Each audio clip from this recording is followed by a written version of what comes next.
and welcome to the Nutrition by Samantha podcast. I'm your host, Samantha, nutritionist who is on a mission to cut through the nutrition confusion and help you become the healthiest version of you. In this podcast, you'll find expert advice on all things binge and emotional eating, sustainable fat loss, sports nutrition, and all things in between. I hope you leave each episode inspired and empowered to make smarter eating choices. Now, let's get into the episode. Hey guys, welcome back to episode 13. In this episode, we'll be talking about how to build habits that stick and also how to break habits that we currently have that don't really serve us that well. So it'll be a really good episode if you find that you struggle to implement new habits or stick with your new habits. So hopefully you get something out of this and some little tips that you can use throughout the week just to help with improving these. I hope you've all had a lovely week this week. I went out surfing again. Our surfing lesson got cancelled on Sunday, so I'm so glad I went out Friday and Saturday on my own. The ocean, we went to go to Ocean Grove, and the ocean in Ocean Grove was literally brown. Like, it was disgusting. The waves were crushing brown, and the instructor was like, you can go in and surf the waves and I'll go in with you, but you will come out brown. And I'm like, that is a hard no from me. It sounds disgusting.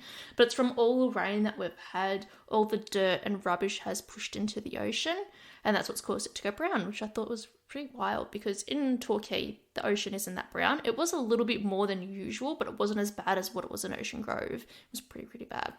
Anyway, so I'm glad I went out on the Friday and the Saturday. I finally stood up on the board. Finally, didn't think it'll take this long, but after every surfing session, my muscles are so sore from pushing up, and then once you try to stand, you've really got to push with your legs, and when you're trying to balance, it's like everything's tensing up trying to stand up on the board. But yeah, I had a great weekend. We went out to the beach bar here in Torquay, and we took my dog Ava there, which was great. So I'm sure if you have a dog, you know it's just hard to train a dog to be good in public and not anxious or stressed out. And we had a dog trainer, to start off last year, come over and help us with it, and it's been such a helpful experience for us. She's so much more calmer when we have people over. She just chills. We could take her out to places like restaurants and bars that allow dogs, of course, and she'll just chill out and she won't be freaked out and everything, which is such a relief to have. I'm sure if you have a dog that's a bit anxious or, jumps on people or you just can't take him out, that it can be pretty stressful when you get people over and everything. So if this is you, I highly recommend getting a dog trainer because it definitely changed our lives for the better, so we could, do things with her and not be stressed out about how she's going to behave or if she's going to be nice and chill or not. But yes, that was a bit of a tangent, but I just thought you should know if you have a dog, I'd recommend that. Going on to my food recommendation for the week. It is chili halloumi from Woolworths. My food recommendations these days is pretty much whatever new food I've tried for the week that I've liked. And this week is chili halloumi. It's the Woolworths brand. And one of my clients yesterday was like, I want to add that chili halloumi that you've had into my meal plan. I'm like, yeah, sure. Like, I don't know how it's going to fit into calories. Let me double check it. And I was actually so surprised to see that it is lower calorie than what normal tasty shredded cheese is, which I thought was crazy. I really didn't think that at all. I really thought halloumi would be more calories in it, and it would affect, I suppose, how much of it you can have, but it's less. I was so mind blown by that. I've been grilling it on a pan or pan frying it and then chopping it up and putting it in salad. I made it in a Turkish bread roll yesterday. It was so good. It's so delicious. When I was eating it, I'm like, chili halloumi is so good. And I Googled, why does halloumi taste so good? Because I was like, why does this taste amazing? And it's because of how much fat's in it. Like, that's why. But yeah. If you are a cheese fan, if you're not, why not? Is a good question. But yeah, give it a go. Oh my God, so good. It's a good amount of chili in it. It's not super, super hot, but it has some spice to it. Yeah, anyway, I'm going on about chili halloumi, but it's awesome. So give it a try. I would recommend, if you're trying to watch calories, stick to no more than 25 grams. So that's my recommendation for the week. Today's topic, everything about habit sticking how to stick to new habits. I suppose it's important to know that literally everything we do in life is a habit. When we get up and make a coffee, that's a habit. When we go to sleep at a certain time, that's a habit. When we scroll on our phone, that's a habit. Go to the toilet at a certain time, could also be a habit too. Snooze your alarm, scrolling on your phone, walking the dog. Everything we do, including brushing our teeth, is a habit that we're in. So we need to change these habits or build new habits, especially if we are wanting to improve our health, our lifestyle, and maybe even achieve certain weight goals. Now, creating new healthy habits can be extremely difficult. I'm sure we all know that. And it's especially difficult when losing weight, as it requires long-term changes to your diet, your fitness, your sleep schedule, and more. But at the same time, like other habits like brushing your teeth or eating 3 meals a day or winding down before bed can come automatically and you don't really have to think about them.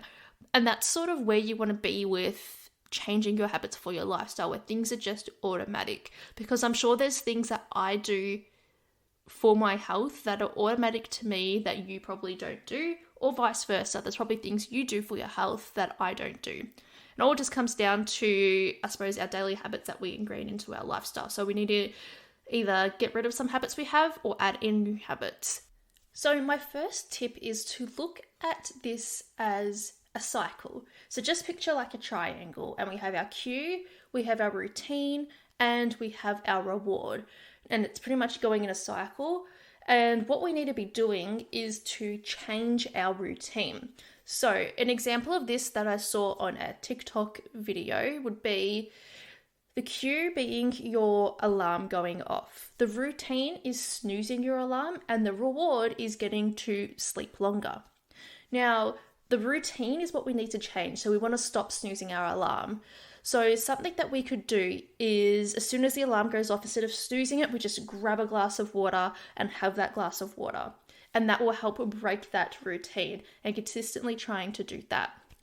Another cue could be you're exhausted when you get home from work. That's your cue. Your routine is you'll hop on Uber Eats, and then the reward is you don't have to cook and your food gets delivered to your door.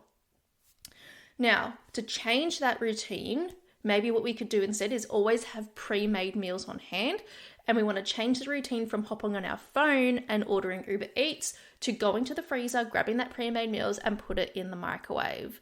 So we're still getting the reward of not having to cook our meal or not have to do anything. It's just we're going to change that routine to get to the reward so that it better impacts our health and our lifestyle and helps us achieve our goals. Another example could be the cue is that something stressful happens at work. Maybe you have a high stress job. That's your cue. The cue is the stress at work. The habit is you go to the vending machine or the kitchen and grab a snack. And then the reward is you're avoiding the stress at work and you're feeling better for a short period of time while you're eating that snack. Obviously, this isn't helping achieve your goals long term. So remember that this is a learnt behavior that you are going to the kitchen or the vending machine and grabbing a snack. So we need to change this habit. Maybe another habit we can put in replace of that is to step outside, take a few deep breaths till we calm down and go back inside. Or maybe we go into another room and we stretch and then we go back to our desk. We need to change the habit from going to the kitchen, the vending machine, grabbing whatever it is, to another habit. So that's something we need to do to be able to change this, to change our habits. Obviously, it's going to take time, and each time you do it, it's going to be hard to do. But as you do it, you are rewiring your brain to go towards something else. At the moment, your brain is wired to go towards food. So to change that, we need to wire it to go towards something else. And honestly, this is something that I notice in myself. So when a task comes up at work, I wear many hats at work. I do everything for my business. I don't have any help whatsoever. So I do everything. And there are some tasks that come up in work that I don't like to do. I simply don't like to do, but I have to do. So I procrastinate doing these tasks by going to the pantry. And the reward for me is that I am avoiding doing the task I need to do. I now have to change this routine. And what I've been doing lately, rather than going to the pantry and being like, I don't want to work, what can I do? I'll grab a snack and then go back and procrastinate longer, is I will tidy up something in the kitchen or tidy up a room. So that could be emptying the dishwasher. It could be wiping down the bench, doing something that doesn't revolve around getting food, because that is my habit that I've built into myself when I have to do my task I don't like. So now I'm trying to rewire my brain just to do something else so that I still get the reward of procrastinating what I need to do. Obviously, by procrastinating what I need to do, it's not helping me long term, but at least at the same time, I'm not consuming extra food than what I need. And then just say I stick with this habit for, I don't know how long, 5 months, for example, I'm doing this habit. Over time, I'm going to gain weight. And then I'm like, where did this come from? Where did this weight gain come from? And it's from that little procrastination habit that I got myself into that I didn't get myself out of. So that is my first tip, is whenever you have something that happens, think of what the cue was. What happened? What was your routine? What did you get yourself into to get to your reward? And then we're going to change that routine. We're going to rewire that brain. Remember, each time you do it, it's going to be really hard. But over time, it's going to get easier. It's just about rewiring your brain until this becomes a new habit for you. So this is a great tip when it comes to building new habits. We want to change our routine.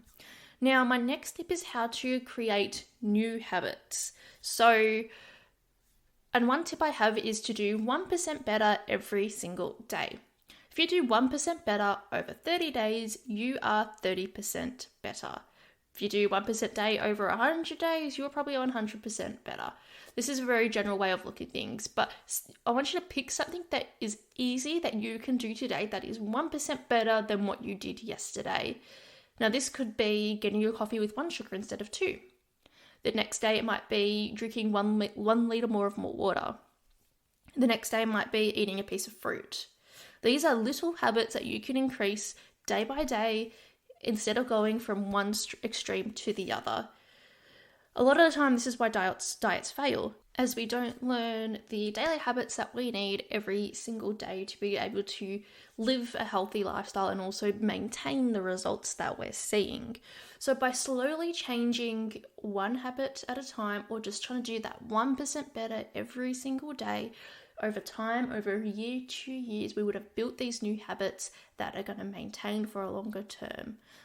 And honestly, when I work with clients, usually we start with 3 months, but to be able to maintain these new routines and these new habits long term, we also need some sort of accountability. So it's not uncommon that clients will stay with me for well over a year just to make sure that these habits are going to stick with them long term. I think with this, it's also important to remember where you started as well, because sometimes I have clients that are like, oh, I didn't eat so well this week. I had a day where my emotions got the better of me and I ate more than what I wanted to. So, it was a bit of a write-off day. And I'm like, that's okay. Like 2 weeks ago, every day was like that for you. And now you only have 1 day. So that's still a hell of a good progress compared to 2 weeks ago. So I always recommend for clients just to try to remember where they were at the start. Sometimes it can be hard to even remember just how far back you were at one point in your life. Like I had a client also come to me. She started this week back and I worked with her like the start of last year, and she got down from 80 kilos to, I think it was 65 she finished with me. So she went from 80 to 65 kilos. And then on her own, she got back down to 61. And then she went away, she came back, and she got back up to 65 kilos. And when she saw me, she was freaking out. She thought she had gone back to square one. It's like starting all over again. But she had completely forgotten that when she started with me, she was 80 kilos. And now she's back to 65. And that's completely okay. Like, she only has a 4 kilo weight gain since she went on a holiday and came back. And that's easily fixable. But in her mind, she thought she was back at square one. And really, she just had a slight setback by going away on holidays. Before you know it, we'll get her back down to where she was. Just needs some, I suppose, a little bit more accountabilities after being on holiday and just to get back into her routine again, which is what she was struggling with. So even though I do say, 1% better every day, you will have days where you don't have the best days and your eating's not as good as you want it to be. But over time, it will be getting better. It has to continue to get better. It can't get worse, depending obviously on what habits you're trying to build into yourself. But if you're trying to build in like keto, low carb, intermittent fasting, yeah, you're probably just going to set yourself worse off than when you first started. But if you're building healthy, realistic habits into your lifestyle, and here and there it's not the best, but compared to where you started, I'm sure it is a hell of a lot better. So always remember where you've started, and don't think every day has to be perfect when you're trying to do 1% better every single day. So I hope that tip sort of helps, is just slow, sustainable changes each day that you can stick with long term. My next habit to build new habits is called habit stacking. So this is combining a habit that we already have with a new habit that we want to have. So this is going to help become a permanent part of your daily routine. So linking a new desired habit to an already established habit is a way of cueing yourself to complete the habit, which can be more successful than trying to link it to the time of the day or what you have to do sort of thing.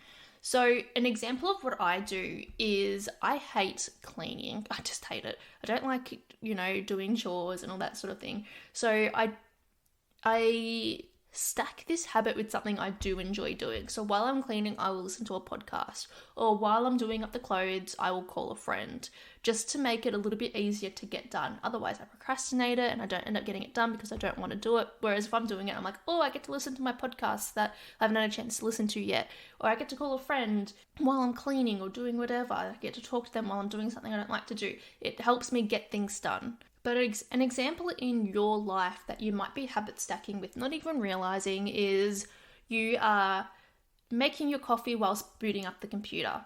You might be cooking your dinner while unstacking the dishwasher. So you're already doing the habit that you want to do, which is cook your food so you can eat it, with something you probably don't as much want to do, which is unstacking the dishwasher. So the goal is that we want to stack a habit we want to do with something we have to do. So another example for this could be when every Sunday morning you make a coffee. This is an example, and you sit on the couch while having your coffee on a Sunday morning. Let's pair this habit with planning your meals out for the week, so you can do both at the same time. You were doing something you want to do, which is sit on the couch and have your coffee, with something you have to do, like planning your meals. An example my surfing instructor gave me was that she said that to make surfing not seem like a big deal, or to make it not seem like a big deal to have to put your wetsuit on, and then you're getting wet, and you have to come home, have a shower, and you still got to work, and blah, blah, blah, is to not think of it as a big deal. So what she would do, instead of, like, oh, I have to do this and this and this, she'll just have an orange. And then that orange associated to her brain that her wetsuit goes on. So every time she would have the orange, she just automatically would put her wetsuit on, because she had automatically trained her brain to think that orange equals wetsuit on. And I can relate to this for my clients when they think, oh, I have to plan my meals out and I have to go grocery shopping and it's such a big deal and I don't know what I'm doing and it's stressful. But if we are planning out our meals while having a coffee and just sitting down, chilling out, writing down our meals, it can not seem like such a big deal or such a huge task. So there are my main 3 tips, is to understand your routine. So the cue, the routine, and the reward. Remember also that the cue is your trigger. So understanding what your trigger is and what's causing you to go towards that routine, that habit, to get that reward is really important to knowing how to change this long term. Because a lot of the times I hear people saying, I don't know why I went for the chocolate. I don't know why I did this. I don't know why I did that. If you're not thinking about your reason why, you're never going to change. So when this happens the next time, think about what actually triggered you in that moment and really think about it at that time. Really dive deep, write down what you were thinking at the time, what happened at that time for you to go towards that habit that you have. Then when you know what that cue is, you can then change your habit. I hope that made sense. So remember, know what your cue is, what your habit is, and then how you're going to change it so you can still get the reward that you're after. My next tip was to go 1% better every day, so we can slowly build on these new habits, but also remembering that does take time, and over time there will be slip-ups and days that weren't so great, but if you continue to try your best over time, it will continue to get better and better and better. And the last tip was habit stacking. So remember, we're pairing a habit that we currently have and do automatically with a new habit that we have to do, which is probably towards our health, that we don't want to do. So make sure we are stacking up these habits together to make it a little bit easier for yourself. If listening to a podcast is something you like to do, maybe let's stack this with walking at the same time instead of sitting down and listening to it. That way you can do both at the same time. You're doing something you want to do, listen to your podcast, to something you don't want to do, which is going for a walk. And that can be really helpful. So this is a pretty short episode, but I hope you found this helpful. I really enjoyed recording this, and I think it's going to be really helpful to be able to think deeper into why you have these habits. Remember, a lot of these habits are coming from us from childhood, that we have these habits, especially poor health habits can definitely stem from childhood. I hear all the time that, oh, my mum did this and so now I do it, or I've had this habit since I was a child, because we've learned it as a child. So to break these habits takes a lot of strength, a lot of willpower to continue to try and fight against these habits and rewire your brain to do something new. So it gives you a lot to think about. I hope you found this episode helpful. If you have any questions on habits, let me know. But remember, everything we do every single day, every single thing we do is a habit. So we need to break the habits. So yeah, let me know what your takeaways were from this. Send me a message on Instagram at nutrition_by_Samantha and let me know what your biggest takeaway was. I'd love to know who's listening to this and what benefits you're getting from it. Next week, I will be back in your ears on Thursday. But in the meantime, if you can please share this episode if you found this helpful to your Instagram stories and tag me in it, send it to a friend, or leave me a really positive review. That would be awesome. Anything to get my podcast out there to the world would be amazing. Remember, doing this podcast costs me money. I don't gain anything from it. So if you can share, that would be wonderful. I hope you all had a lovely, lovely day. Love this episode, and I'll be back in your ears next time. Bye.